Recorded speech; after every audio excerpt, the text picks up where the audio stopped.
Welcome to the Blues feed. New episode, same obsession. I'm here today with Luke. How you doing, mate? Yeah, good mate. I'm glad we've got this started now and looking forward to getting into it. Yeah, absolutely. Same as me. Been talking about it for a little while, so it's good to get it going.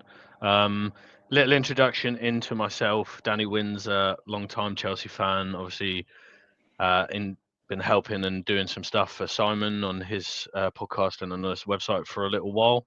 And looking forward to doing something myself. Luke, do you want to do a little introduction into yourself? Yeah, I'm Luke Rushbrook. Similar to Danny, I help Si Phillips on his account and write some articles, do some podcasts with the guys over there. And I'm a scout on the side. I work for West Ham Academy at the minute, and a little bit of previous podcast experience. But yeah, always wanted to have my own Chelsea one, and to do it with Danny is something we've been talking about for a little while. So looking forward to getting it started. Uh, Absolutely, mate. Absolutely. Do you want to give the listeners a little bit of an introduction on what we're going to be doing here? Um, Yeah, so we are going to be a social media platform, if you like, on across everywhere from TikTok to Spotify to YouTube, etc. We're going to have podcasts, instant reactions, a little bit of news aggregation on Twitter, just a little bit of everything social media related, really. But our bread and butter and sort of the pride of our work will always be our podcast and our sort of short form content, really. And that's sort of the aim for what Danny and I want to put together for everybody listening and all the Chelsea fans out there who are going to get involved. Absolutely. It'd be good to get people involved as the viewership grows and just be a place that people can come and chat Chelsea outside of what we already have within this space. So, jumping into the first thing we wanted to talk about, obviously, we are world champions now. It was a great game yesterday. I thought the tactics were spot on from the start. We were aggressive. Um, right on the front foot straight away, scored the goal early, didn't sit back at all, and just pressured them. What was your overall thoughts? Yeah, overall it was a feeling of surprise, to be honest. I think a lot of Chelsea fans were in a similar boat of their head and their heart are telling them one thing. I know that's definitely where I sat. My head was telling me that we would lose gracefully. To be honest, I didn't think we'd ever get absolutely pummeled, but I never expected us to be that in the game. If I'm completely honest, but my heart, as always, being a Chelsea fan, was telling me that we were going to win the game, and luckily that my heart overrid my head and we won the game. So yeah, being champions of the world again is great, and no better way to start a podcast the day after becoming world champions. And just lucky that it happened last night in preparation for this episode.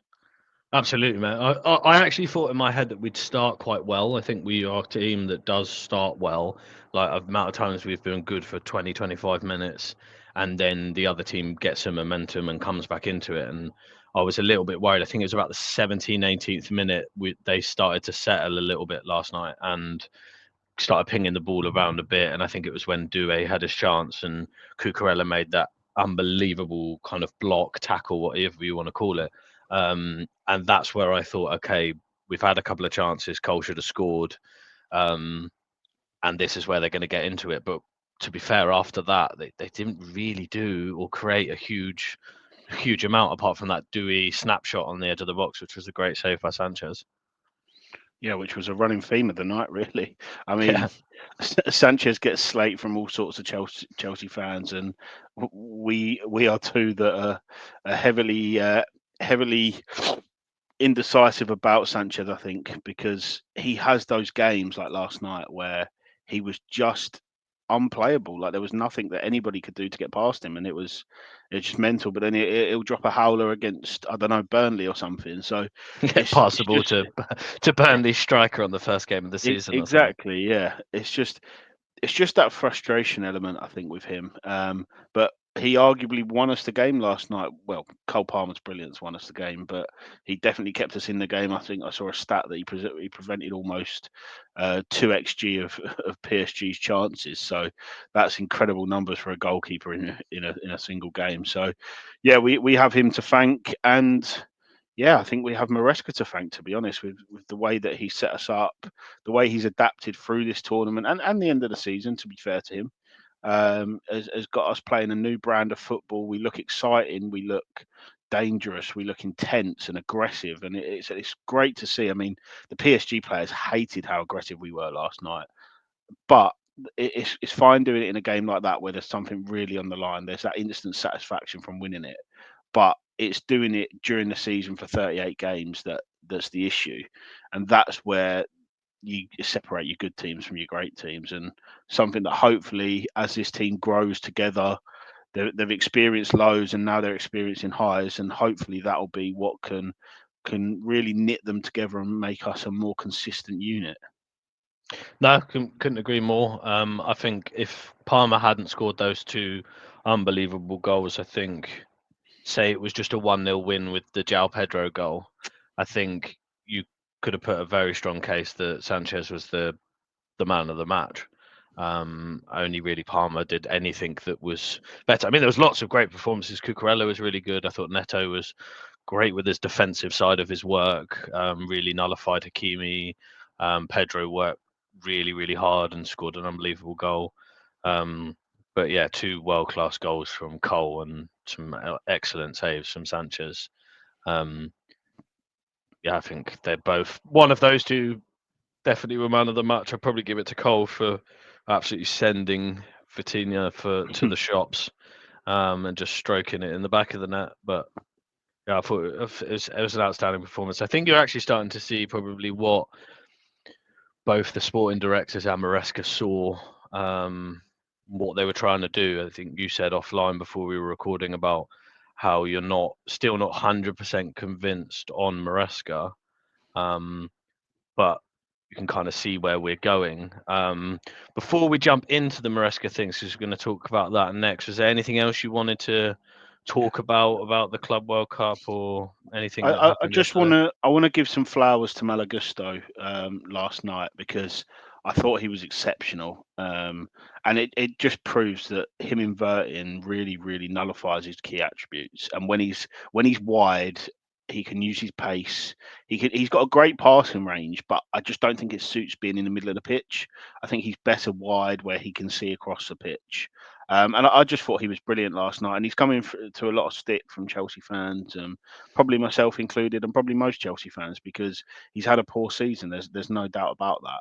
But last night I thought he was superb, facing the best attack in Europe, and arguably one of the best sides for the last 10 years that Europe has seen. So yeah, I just want to give him some flowers after a sticky patch as a Chelsea player. I think he deserves a little bit of credit. But like you said, the whole team were phenomenal last night, and we've really got a defensive stature about us now, which is something we've lacked in recent years. Yeah, I agree. I agree with you on the passing range as well. I think actually the issue with him in midfield is not necessarily I mean, the passing is an element of it, but I think the main thing is you don't get what you want from him on the ball because he's not very good at like receiving the ball with his back to goal. If he gets it like on the like half turn, like kind of as he's going down the line, it's played in front of him or something like that, then he is very comfortable. But with the way he has to receive the ball in the pocket, he just can't get that, and he gets Yeah, quite flustered. His it's that positioning spatial isn't great awareness. as well. Yeah, 100%. Just a lack of real spatial awareness and no really tactical position knowledge. And like you say, I think, Gets caught out in between, like in the transition from when yeah. we have the ball to defending. He just doesn't get back into position quick enough. He doesn't gets caught halfway between midfield and defence. And the thing for Malagusto that is probably a slight downer for him is he's competing against Reece James Yeah, positionally. So Chelsea fans are always going to use that stick to beat him a little bit because he is one of our own. He is our club captain, and he is arguably the best right back in the world. So is the best right back in the world. well, he is, yeah. You're gonna get hit by that stick a lot At least when we don't have to when listen you're to putting your back Jay talk performances. some bollocks right back on this podcast. It'd be like he'll still claim like Carl Walker's the best right back in the world or something stupid. Victor Moses or something. Victor Moses, that would be his go-to. Yeah, no, I agree. I think one thing that was really impressive yesterday as well is we were so aggressive man to man to them that all that a lot of people were like in weird positions at some points. Like you saw like Trev over at right back and Cucurella tucked in and James in midfield, but then coming into being a centre back. But kind of everybody was quite comfortable in where they were in that kind of chaos moment, and still knew what they needed to do individually. So it Well, was a the perfect top explanation of performance. that is Levi's assist for Cole's second goal.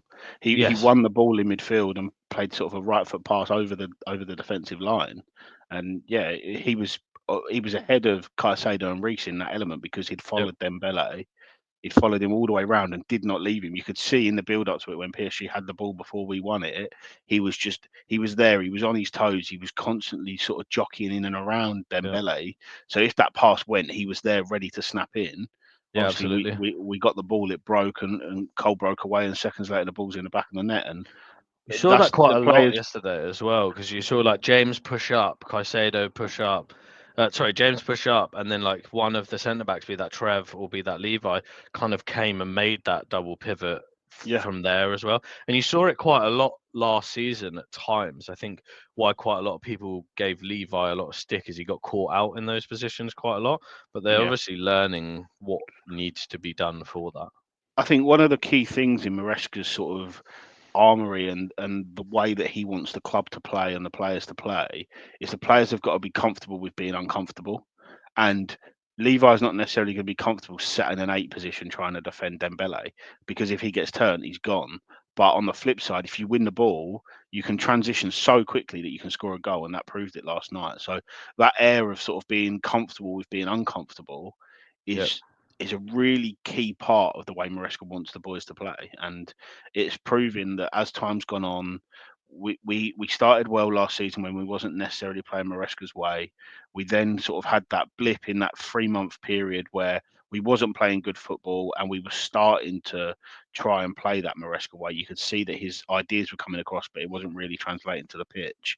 And then since sort of maybe April time, you've seen that there's started to be a little bit of adaptability. And in the last sort of 4 games in the Club World Cup, there's been a full sort of transitional switch into the way that we're now playing.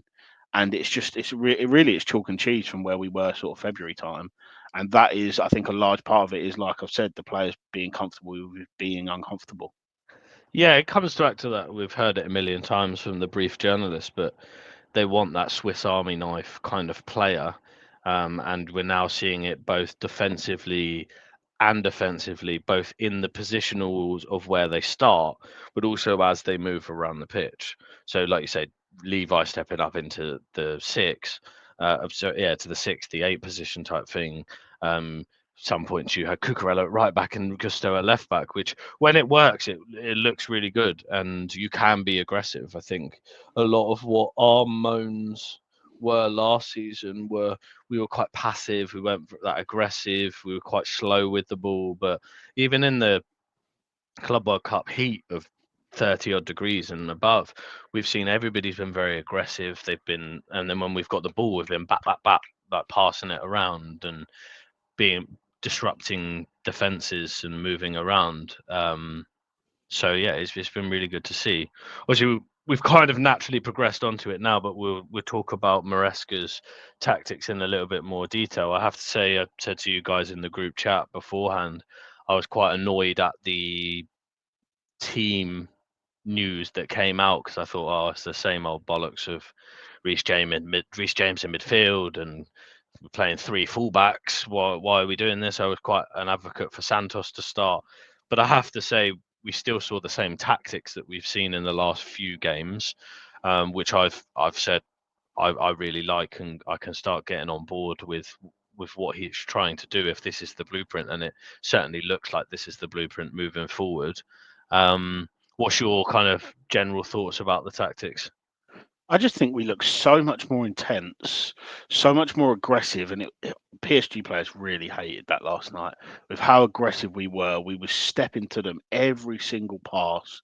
There was a blue shirt in front of them, and I just think that if you can get to a point where you've got every player who's bought into that method, and you can be aggressive in defence, you can be intense on the ball, you can really play that ball quickly rather than that sort of passive style we were seeing last year. If we can do this consistently, I really don't know the limit this team's got, because I think we could really push on. But it's that consistent nature we need to find, and It's okay doing it against PSG in a final. It's okay doing it in a knockout stage of a tournament. Can we do it for 38 games in a league phase? Is the question really, as well as a Champions League, as well as an FA Cup and a Carabao Cup and anything else in between. You've got to be consistent with it if you want the results that we've just got. We've won 2 trophies in 6 weeks, but to then match that or beat that again next year, you've got to be consistent with it because the league's going to be harder. It's just natural. The league will be harder again next year. Yep. We've got to be more consistent. Yeah, absolutely. And obviously, people will adapt. I mean, we saw last year that we were fantastic for 6 months and then pretty shit for the next 3 to 4, to be honest. So people will adapt. They will try and work out ways to nullify what we're now doing. So it'll be on the team and Maresca to find and adapt as that does come. But I do think that the one thing that will benefit us very well, and we'll go on to transfers after this section. We'll go on to transfers after this section to see what we still need to do. But you look at the squad depth that we're going to have and we're going to need if we're going to play this aggressive, this front-footed for 38 games plus a Champions League plus an FA Cup plus a Carabao Cup with a very short time frame between now and when we start the Premier League. We're going to need that squad depth. But you've got Neto and Esteval on the right. You've got Palmer and Pedro that could play in the 10, and Esteval could play in the 10. On the left, you've got Gittins and Neto if he needs to, and up front you've got Delap and Pedro as well, and even Jackson unless that he's sold. So. And you go further back, you've got the midfielders. You've got 4 midfielders that could start for most teams in the Premier League. So it's going to be very interesting to see on a longer format how Maresca manages the team and the squad because I was quite critical of how he managed it last year. It was very much you played you played Conference League, you played Premier League, and you didn't see much integration of that. But next year, every single game is going to be must win, top level team, and you can't just oh yeah, we've got Karabag in the Conference League. Let's just change 11 players. So it's going to be interesting to see how he manages that. Yeah, there's no real sort of games you can use as a rest. We'll play Early Carl. stages of Carabao Cup is pretty Yeah, much the only but time. even then you get a bad draw like we got last year, Newcastle away, and bang, you're done. Like Yeah, so, it's important that I think now the players are going to go off on their off season, if you like, and pre-season will resume probably the start of August, I'd imagine, something like that. It's important that I think the squad that we're going to use for this season upcoming, bar maybe the odd in and out, I think the large portion of that squad need to be there on the first day. Any of the players that are going to be leaving, like you'd imagine, like an Nkunku or somebody like that, this is the time now. You use this next 2 or 3 week period to get that squad finalised, get the incomings in we know we need. Sanchez produced a world class goalkeeping performance last night, but we need that week in, week out. And I think a lot of fans are unsure whether he can produce that. He hasn't shown any consistency really over the course of his Chelsea or any of his career really. We need that world class goalkeeper to push us to that next level. We need that sort of defensive reinforcement. I think whether that's a left-sided defender or somebody who can rotate in for Marc Cucurella is vitally important yeah, because he plays so many minutes. And if we can get all of that done, plus maybe one more attacker through the door if Nicholas Jackson goes, then I think we're pretty much ready to go. And then it is all on consistency, really. yeah. No, I agree. That's I have to say the only downside of what happened yesterday was like, oh God, are the people up top going to think Sanchez is now Petr Cech and we don't sign another goalkeeper? But um, I think they'll still look at it. I think they will always go Yeah. into, but maybe it's now more they're going to do it as a competition as instead of signing a number one that is de facto number one from the minute they come in. Sanchez has kind of deserved the right to fight for the shirt, and we see how he reacts to that if we do bring in a goalkeeper. I'm not sure any football professionals are fickle enough to judge Sanchez on last night's performance only. I think that they'll understand that his career at Chelsea and hasn't really gone the way that they probably intended it to, and that he is inconsistent and he's not particularly good with his feet. I don't think anybody can deny that he's an amazing shot stopper. I think most people will say to you, "What's his key strength?" and you'd say that. It's the other parts. It's the errors leading to goals and the lack of XG prevented, which a top keeper brings you. That passing ability, which is something that Maresca craves so much. That's the issue. And if he stays as he wants to fight for his place, then fair play to him, because realistically, if they bring in another goalkeeper now, they're bringing it in to replace him. So if he Yeah. wants to stay and fight, then fair play to him. But also, I wouldn't blame him if he said, "Look, if you're going to bring in this level of goalkeeper, then I'll be on my way," sort of thing. Suppose on that point of view, if that's the case, it's only boosted his value last night playing like that, which is a good thing. Yeah, exactly. And Um, he is a good goalkeeper. And if we didn't play the way we played, he'd be slightly more um, useful, I think. But just Maresca relies so heavily on a goalkeeper in his formation and his tactics, that it's just not going to be Sanchez long term. Whether he was to stay for another year, or he was going to fight, or whatever it may be, there will always be moans and groans about him, because he's just not the goalkeeper that's required for this system. yeah, no, I agree. I think even we did see like a few times where he popped the ball over Mendez's head and it run on, and Gusto could run onto it, and we created quite a few chances from that. But we also saw on countless occasions him just boot the ball out out of bounds, But and do you to remember no one. the Spurs game that we went to? And Yep. that was quite a tactic from Maresca in that day. Was Sanchez gets a ball and he loops it over their defence, and we push up the pitch, push them back, because they play such a high line. In games like that, he's great. Against somebody like a PSG, he's going to be good, because they play such a high line. He's got that ability to pass the ball over the top of their defence, because he's not a bad passer of a ball long distance. It's the short, intricate, setting a player up to then for them to then pass it around the corner and bang, we're away out of the press and through the transition, is where he really lacks. He hasn't got that sort of that little intricate pass in his locker. But that sort of sprayed 60-yard pass over a defence is fine. And if you're going to Well, play yeah, against teams like he's that, I not think he bad can at do it. it. Yeah, he's not bad at it. I mean, looking at the stats last night, he did 32 passes, only completed 15 of them. On long balls, he played 26 and only completed 9 of them. So he did well yesterday. There was multiple occasions I can remember him making some good passes, but also he put the ball out quite a few times as well. Yeah. So I think I mean, me and you have said it for ages. It doesn't change my opinion on him last night, but I think we should sign a new goalkeeper. I think it should be Mike Magnon. I think he fits the best. You might lose slightly bit of shot stopping, but you're going to gain a lot of it in the on the ball stuff. And one thing that I think is important with a new goalkeeper, and our defence that have grown in stature over recent months, definitely. But if I was one of those defenders playing in front of Sanchez, I would be a little bit on edge at any point. He could put me in bother, or we could suddenly be on the back foot after a bad pass.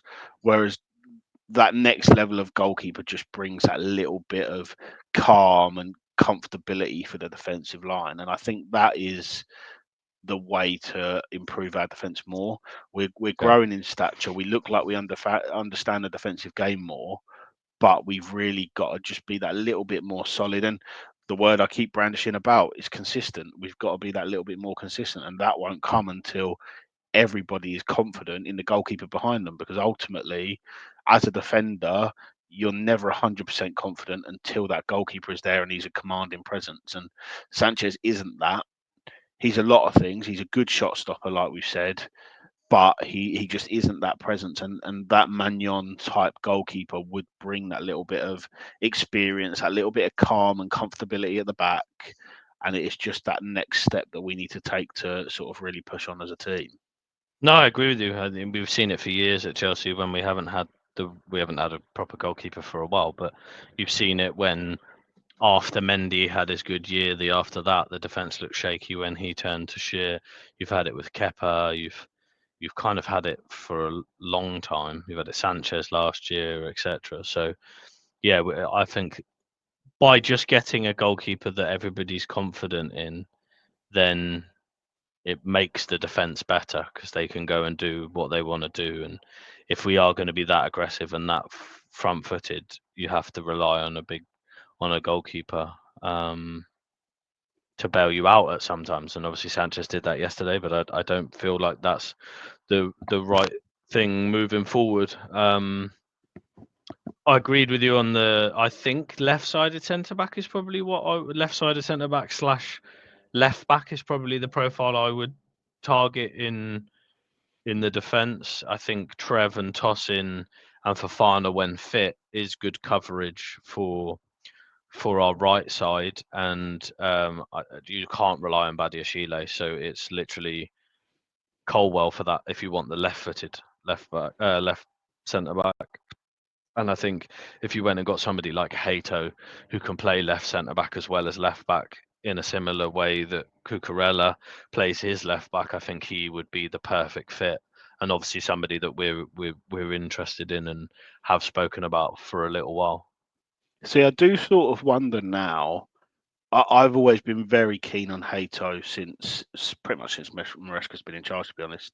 But I wonder now that he's adapted his tactics slightly, and our fullbacks seem to be staying a bit wider and overlapping like a traditional fullback would.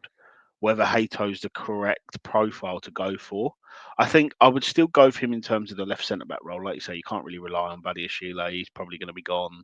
You'd like to think. I know an injury that he's picked up may hold that back till January potentially, but realistically, he's not going to be at the club long term. I don't see it. I'd still look at Hato. I think he is an exceptional talent, and he's got a good value. I think he's going to be about 25 million or something. But I just wonder whether that is the correct profile for Cucurella's cover, and if it's going to force us into inverting again, where it looks like we're stepping away from that, thankfully and finally. So I'll be interested to see if we get linked to any other left backs in the coming weeks, because I think that's something that could our profiles and our targets could change on that a little bit. What do you think? I think Hato would be more than comfortable going on the outside. To be honest, I wouldn't say. I was quite surprised when you said that. Obviously, he can invert. Absolutely, can invert. He can play left centre back as well. But I mean, he's so good on the ball and very attacking at times with Ajax as well. I wouldn't have any issue with having him out wide. I'd just be interested, because I think a lot of the sort of progression and the final third touches he has are generally in central areas. So I'd be interested to see how he was wide. But it doesn't necessarily mean that he couldn't slightly invert and pick up like an inside 10 position with Neto or Gittins touchline winger. Yeah. That's the thing. Gittins is such a chalk on your boots touchline winger that maybe that is the plan. Is he'll be wide, Reese or Gusto will be wide on the other flank, and then it'll be either Cucurella or Hato and Palmer in the sort of 10 positions. Mm-hmm.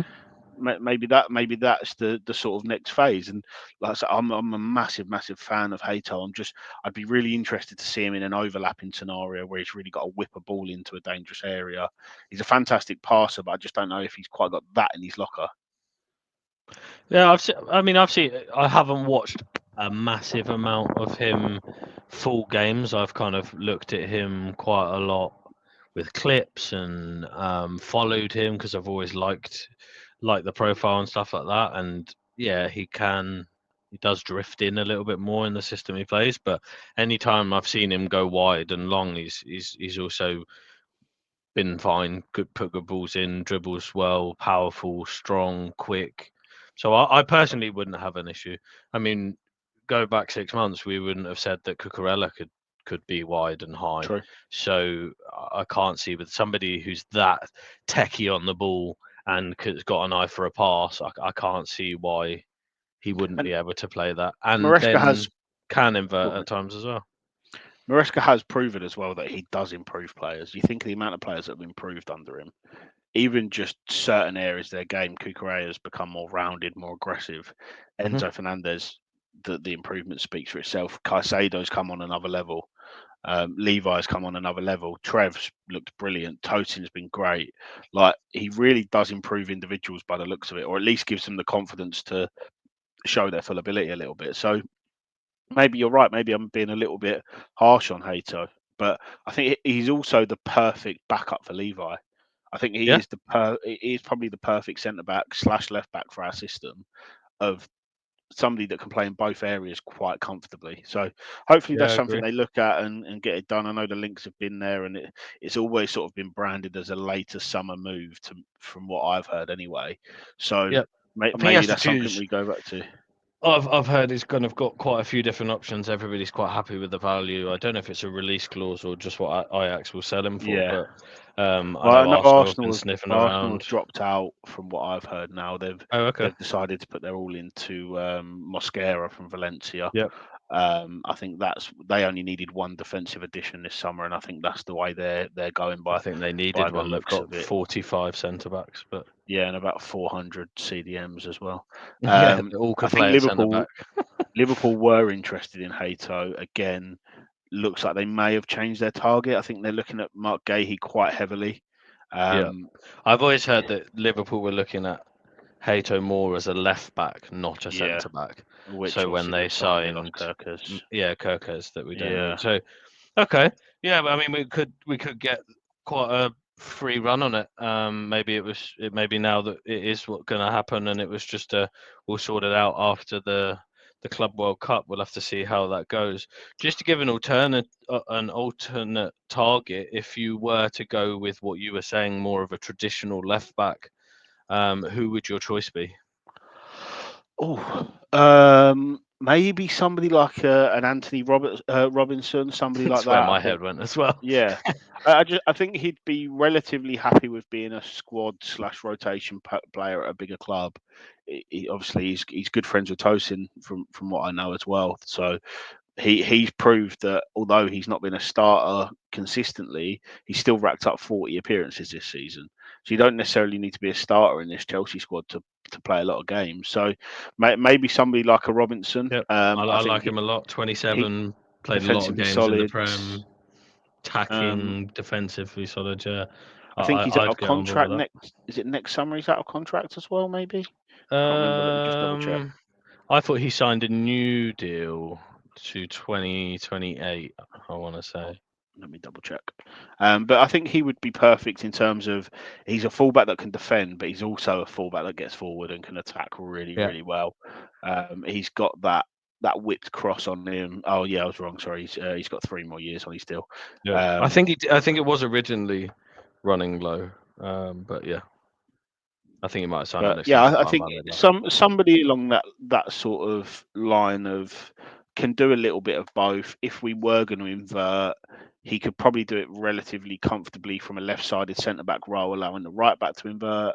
And also, if we're going to stick with this system of a fullback sort of bombing on and being attacking, that's really his game. To be honest, Yeah, he's like he's sort of like a number 8, but from fullback. He gets forward and gets back so well. He's so box to box. He's absolutely rapid, and I think he got like 10 assists in the Premier League last season, which for a fullback is great numbers. So yeah, I think somebody like him would be fantastic for the squad and to really push us on. And he raises the floor.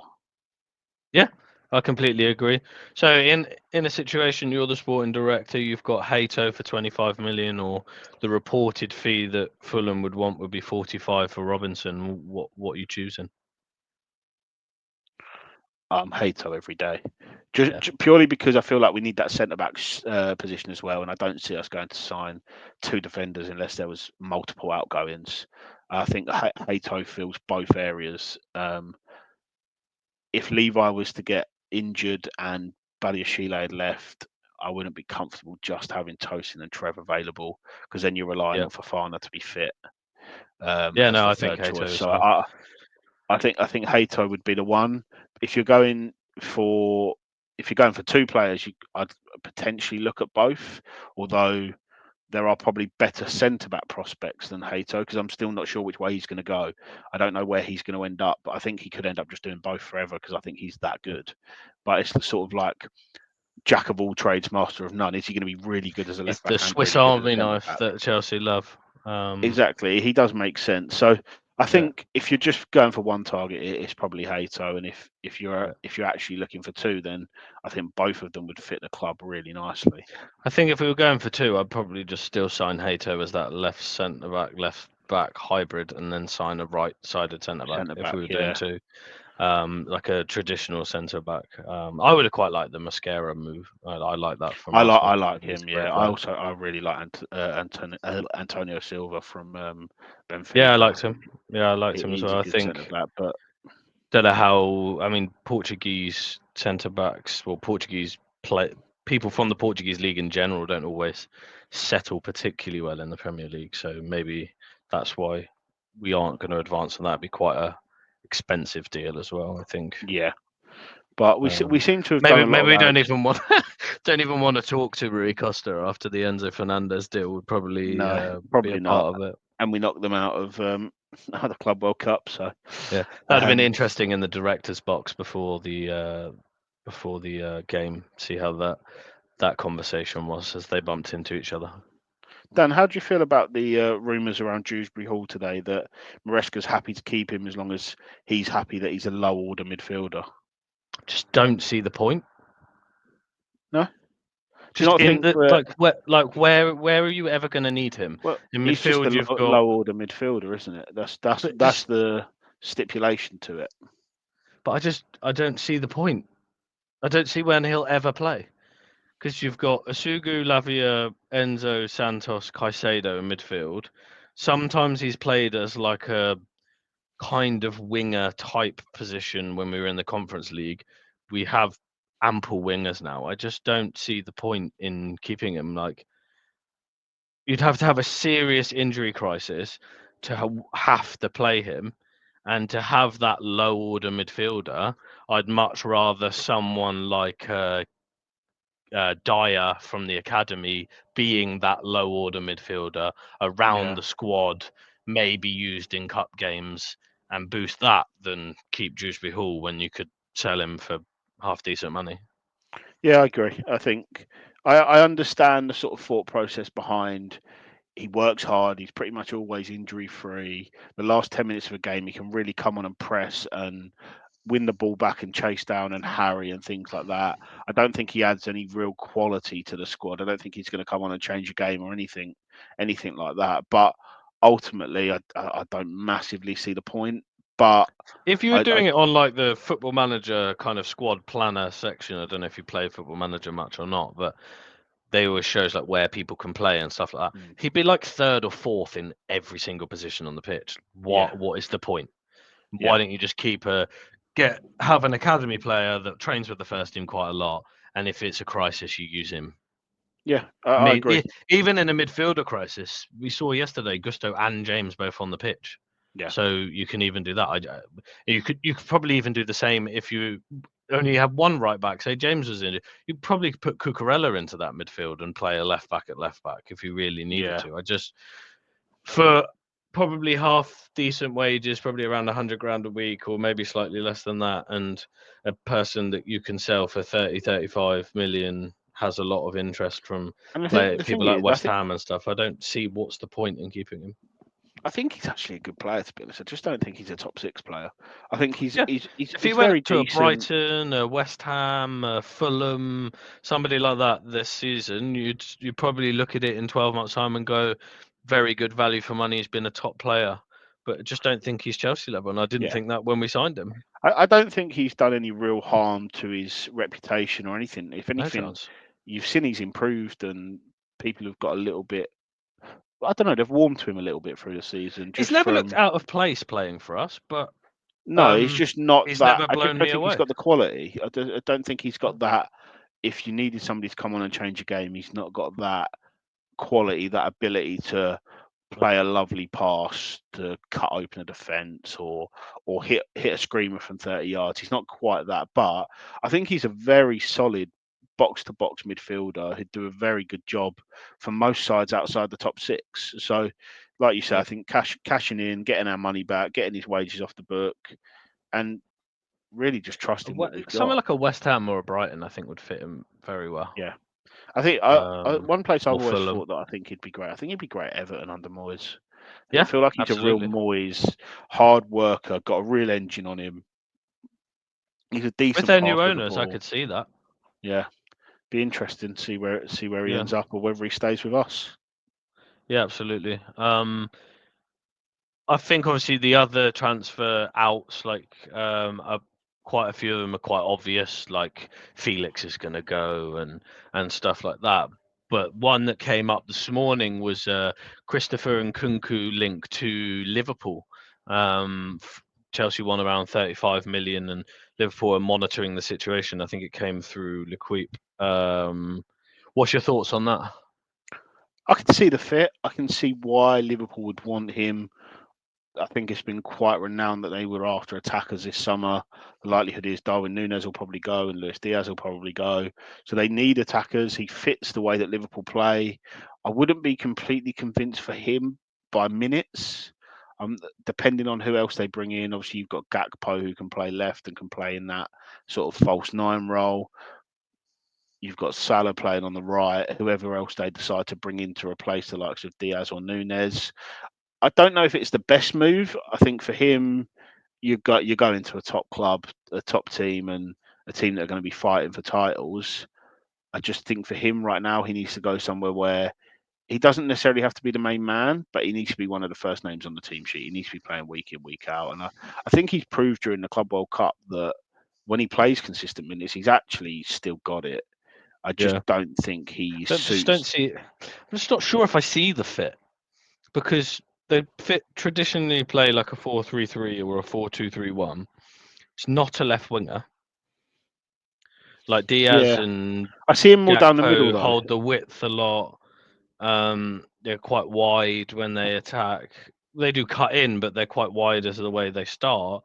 But if He's you look not at going their to play any fullbacks, minutes at a 10. look at their fullbacks now though.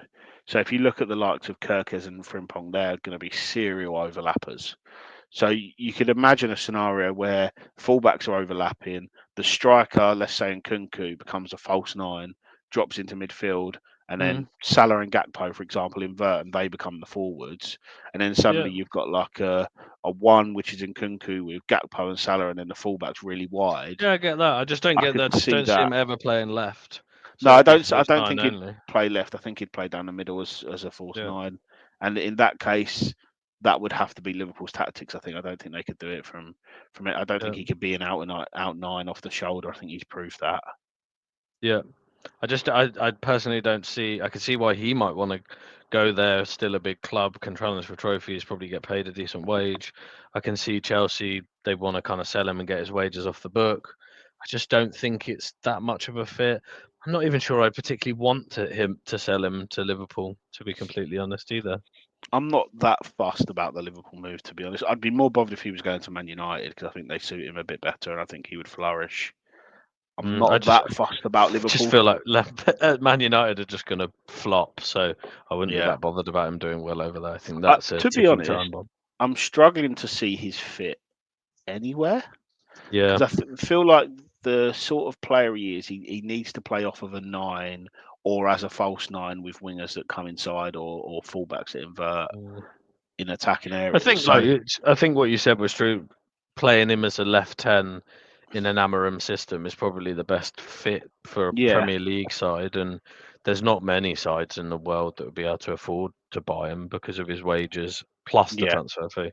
And this is where it'll be interesting to see where he ends up because Maybe realistically, he's not Bayern going to to stay. replace Musiala's injury, Yeah, maybe. maybe there's heavy links with Xavi Simons, isn't there, over at Bayern? But if that Mm, was to fall through, I think Nkunku would probably be next on their radar. yeah, Maybe he heads back to Germany in terms of Leipzig, or maybe don't see that. Don't see Dortmund. him I don't paying know. the wages. Just don't see any of them paying the wages. I I know think it's he's like going to have saying, to "Oh, you drop have to wages drop wherever him," he goes. Yeah, but he's on like 250 a week here. I can't see him taking 150 grand a week pay cut.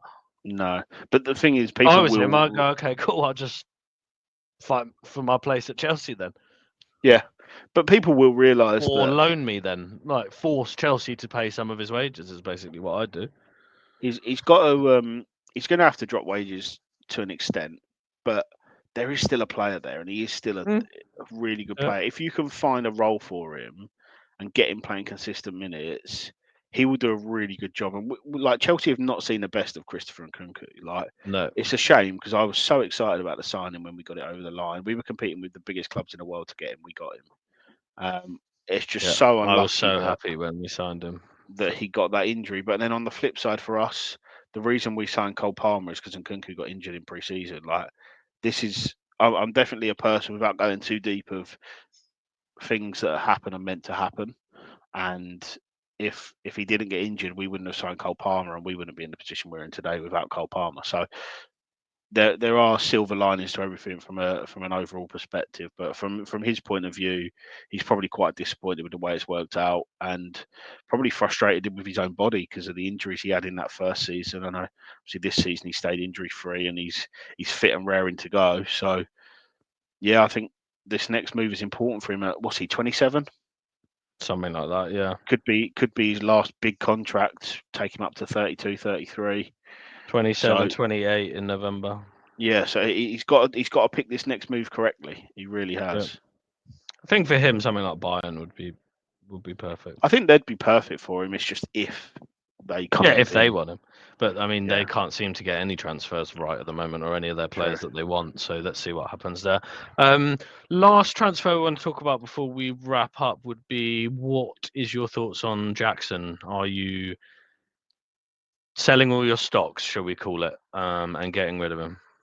Well, he's definitely third choice now, isn't he? That's proven. He didn't come on last night. Liam Mhm. Delap come on and nearly scored a screamer. By the way, what a save Yeah, that was! what to And say? then the save from the one-on-one as well was absolutely outrageous with his feet. So Yeah, yeah, I think it's clear that Nicholas Jackson's third choice at the minute. Um, if he wants to stay and fight to try and get back into the team, I don't mind it. just don't Personally, see him getting back in yeah, that's exactly what I was about to say. I just unless you're don't not going to see. sign another winger. Say we don't sign another attacker at all, then and João Pedro plays a little bit off the left, but coming inside, and then we've got just Delap and Jackson. That's the only time I can see it. But I mean, the way Pedro's played the last two games at 9, I wouldn't be doing that. I would just be Believe letting him and well, Delap fight it I out. wouldn't believe everything that's been said about João Pedro. He's been signed as a 9.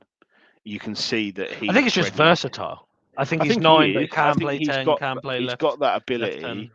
but I think he's a 9. To be honest, I think from the first games that I've seen him in the Chelsea shirt, he looks like he was ready to take a step up in level. He'd taken to it very well from what we've seen so far, Did it and at Watford to Brighton as well. everything he's showing me is that he's a 9. I, Yeah. I can see why he plays in the 10. He's got that creativity, that vision, that ability to drop off and link up. I can see why he comes from the left, but I think he just causes so much havoc as a 9. And unless you're going to put Neto left, Palmer right, Pedro behind the lap, which could work really nicely, I just think Pedro's going to play as a 9 more often than not, which nullifies Jackson's minutes because Liam Delap's looked good. Nothing special yet, but he puts himself about. He's so energetic. He's so physical. Like Jackson and Delap as the number 9s, I'm so happy with. Yeah, I think with the lap, it's an adjustment to the way we're playing more than an Yeah, ability thing. I think he's never played for a team at senior level where you have a majority of the ball and yeah. you need to move around to create chances. He's played traditional on his But look own when he come on last night. transition. He created those 2 chances just for himself out of nothing. One of them Yeah, was a ball over the top where he bullied the defender and got in on a one-on-one. Donnarumma saved it with his leg. It was a good save. He made himself big. And then the shot from outside the box, he picked it up on the halfway line, carried the ball well, and just unleashed a pile driver that Donnarumma saved. Could have been probably more into the corner, but still at that pace and at that level, the save's excellent, the shot's excellent. I just don't yeah, see Jackson getting back in. I think we've got to cash in while his stocks are still high in the market. I think he's coming yeah. off the back of 40 odd goal involvements across 2 seasons or 30 odd goal involvements across 2 seasons. Um, he's not done himself any harm. He's improved. I just don't think he gets to the next level at Chelsea. I think his mentality is off for a big club, and I think he would do well by moving on and becoming that starting 9 somewhere. And to be honest, I'm still not convinced he's actually a 9 myself. I don't Um, know what he is. Do you know what he reminds me of a little bit? He reminds me a little bit of Joe Linton when he come over to Newcastle as a 9. He's not It's going to like play centre mid before you say no, that. no, I'm not quite that far back. We'll have him at centre half. Yeah, centre There you half. go. Yeah, Don't maybe bother do the signing job a in new one. goal. Who knows? Yeah, but Um, it just reminds me of a player that you can see there's something there. because you look at the assist for the Neto goal against LAFC. Like, it was so good how he picked the ball up, played Neto through. He's got great passing range. He can link up well and he can dribble well. But they're just not the attributes of a striker. But I'm not necessarily convinced he's a winger, No, and I I don't think agree. he's Then technical he enough has to a be a 10. raw dribbling ability to play as a winger. Yeah, I don't. I Um, think it'll be interesting to see where he ends up, but I don't if think. I'm him, I'm trying to go Villa. Yeah, Go probably play only if under Watkins Emery. goes. I think Watkins will go. I see Watkins ending up at Man United once they Yeah, I think. sell one of their strikers, and I then I think if he think goes, you could then put yeah, Jackson at Villa then, and then there's a conversation about a Rogers maybe. But we'll see what yeah. happens there. Um, cool. Anything else you want to say before we wrap up or talk about? I think we'll just clear up that all of our social media accounts, everywhere you can find us, whether it's Twitter to YouTube to anything, will all be in the description and across the bottom of your screen now. It's the first of many. There may be little bits of teething issues at the start, but we will get there. We will have it shipshape and shiny in no time, and you will be seeing a lot more of Danny and I on your screens or in your ears over the coming weeks and months. Yeah, perfect. I think the only last thing I would like to say is maybe we should have a minute of silence for all of our rival supporters who were crying their eyes out last night as we became world champions. Seeing people like Arsenal fans who are in phase 95 and we're only in our first season under Maresca was glorious to see, shall we say? Um, and what's that? Two trophies. So we already take over Arsenal's whole entire tenure under Arteta Yeah, in we've one got year. more trophies than Arteta's had finals at Arsenal. So yeah, Yeah, we'll take that. not And not Noni a bad first Madueke, season. great choice by the way, mate. Yeah, choose Yeah, choose Arsenal, and then we become world champions, and you're going to go and sit on the bench and hope Saka limps off so you can play. yeah, exactly that. And yeah, just want to thank everyone for tuning in to the first episode. And yeah, get subscribing, get liking, following on all social media, and we'll be back again very soon. Cheers, guys.